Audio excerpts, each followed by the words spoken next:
আজ ৩ মে বিশ্ব মুক্ত গণমাধ্যম দিবস। মত প্রকাশের স্বাধীনতা সকল প্রকার মানবাধিকারের চালিকা শক্তি, এমন প্রতিপাদ্যে বিশ্বের অন্যান্য দেশের মতো বাংলাদেশেও বিভিন্ন কর্মসূচির মধ্য দিয়ে দিবসটি পালন করা হচ্ছে।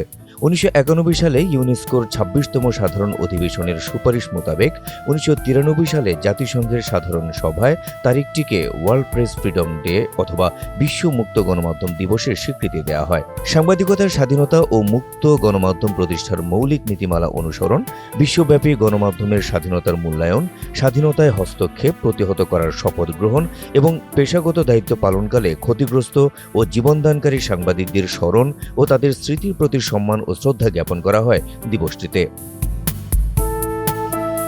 বিশ্ব মুক্ত গণমাধ্যম দিবস উপলক্ষে প্যারিস ভিত্তিক সংগঠন রিপোর্টার্স উইদাউট বর্ডার্সের ওয়েবসাইটে প্রকাশিত ওয়ার্ল্ড প্রেস ফ্রিডম ইন্ডেক্স ২০২৫-এ ১৮০ দেশের মধ্যে বাংলাদেশের অবস্থান হয়েছে ১৪৯তম। ২০২৪ সালের মে মাসে প্রকাশিত সূচকে বাংলাদেশের অবস্থান ছিল ১৬৫তম। এবার ১৬ ধাপ এগিয়েছে বাংলাদেশ।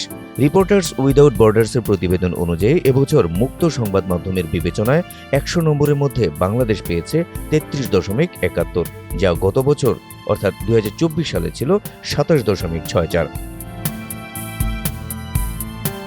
বিশেষ অনুষ্ঠানের মাধ্যমে দিবসটি যৌথভাবে পালন করছে UNESCO Dhaka office, transparency international Bangladesh TIB এবং সুইডেন দূতাবাস। এছাড়া নানা অনুষ্ঠানের মাধ্যমে দিবসটি পালন করছে সাংবাদিকদের বিভিন্ন সংগঠন।